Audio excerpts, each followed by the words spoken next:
biggest assets, and I've said it before here, I think, that one of the biggest strengths of this country that people don't recognize themselves anymore is the strength of people, and is the hospitality, and is the warmth of people. And that's a bit off track from the digital agenda, but we shouldn't lose sight of that.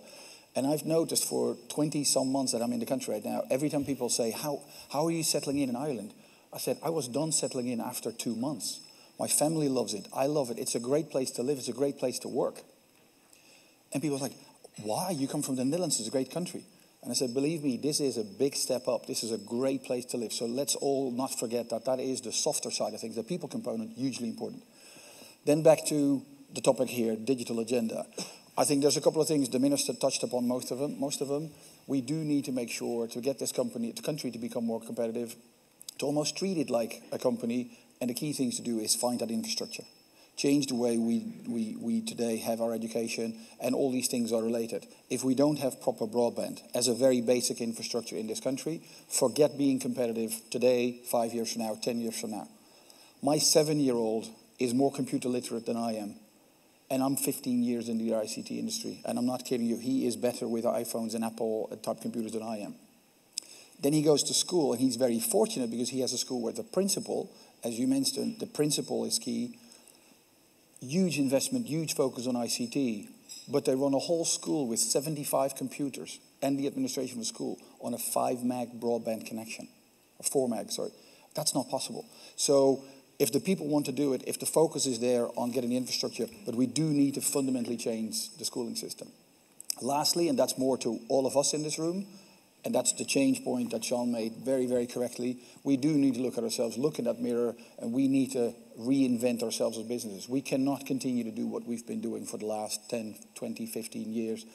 The market has changed, economy, the competitive level, regulatory environment. The world is one big economy, and we need to open up our minds, and we need to change our own businesses in similar ways that Sean has been saying. I've always said there's 2 things for the digital economy in Ireland. There's infrastructure and skills. And on both points, I think there are positive elements, and we shouldn't forget the huge positives, as Jeroen was saying. You know, from an infrastructure perspective, we've benefited from massive investment by large global organizations here. They've all dragged large global networking companies like ourselves in. They've facilitated the build-out of data centres across the country. So for large companies in Ireland, there's actually quite a good digital infrastructure in place. And if you're a large company establishing yourself here, there's good infrastructure to support your setup. There are gaps, though, and the clear, very significant gap is in high-quality, high-speed broadband. And I know the Minister and myself and Jeroen have been on the Next Generation Broadband Task Force. I think there's some recommendations that will come out of that, and you know, we have identified what could be a way forward for the country to address that issue. From a skills perspective, I think again there's many positive things. I've had a great opportunity to work all over the world, and everywhere you see Irish people, they're hugely well respected, highly talented people.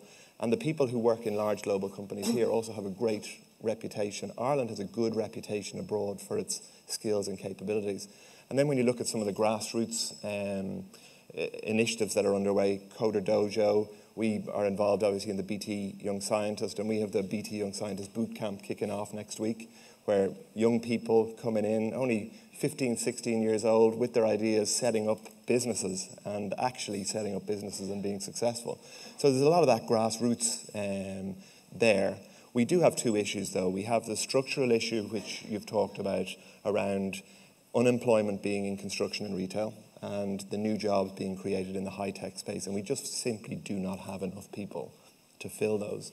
And I was really pleased to hear Minister Rabbitte talk about how we're educating our people, our young people, because I think providing them with high-speed broadband and providing them with the equipment and so on is only really a small part of the equation. The major thing that we need to do is adjust how we're teaching our young people and what we're teaching them in the first place. I think, as both the Minister and Sean mentioned, I think we actually have actually across the world a very unique environment, that we have this cluster of the world's leading ICT companies, major asset. We have the opportunity, I think, actually amongst those companies, actually to collaborate in a safe environment that wouldn't be possible in Silicon Valley. So we can have conversations between Intel and Cisco and IBM, etc., that you couldn't have in Silicon Valley. But I think as a country, we actually haven't exploited that. Each of the companies has been, hugely successful. Yeah, but are we becoming too dependent on just sucking in international investment, depending on what has been created elsewhere in the tech sector, rather than developing our own indigenous companies? It's a good question. I think we've been extraordinarily successful, order of magnitude more successful than any other country on the planet. If you look at the FDI figures, we've had more FDI than Brazil, China, Russia, etc. Over the last decade or so. So actually, if we could continue that performance, well, that's actually a very good strategy. You need to have a focused innovation strategy. Unfortunately, that isn't a strategy that's going to continue to work. I think there's actually a couple of issues. The infrastructure, we're infrastructure guys. We of course need to fix the infrastructure, but the infrastructure is only a very small part of the solution. I think there's a cultural issue, and I think there's a business model issue. I think as a country, our business model is defunct.